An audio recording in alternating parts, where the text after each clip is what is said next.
व्यासनगर में नुआकरी गढ़ी उठिथिबा स्वेच्छासेवी अनुष्ठान उत्सर्ग पक्षरु पवित्र गुरु दिवस अवसर में एक स्वेच्छाकृत रक्तदान शिविर अनुष्ठित हो जाइछि। रक्तदान शिविर में मुख्य अतिथि भावे समाजसेवी मोहन महारणा जोगदे उद्घाटन करथिबा बेले शिविर में मोट 35 यूनिट रक्त संगृहीत होइतिला।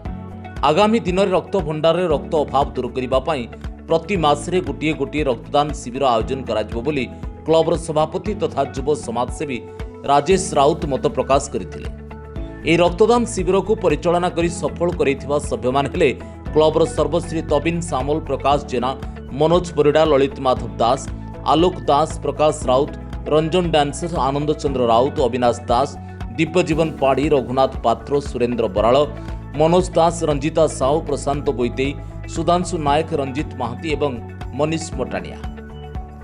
व्यासनगर अमरेश मिश्र रिपोर्ट, जाजपुर न्यूज।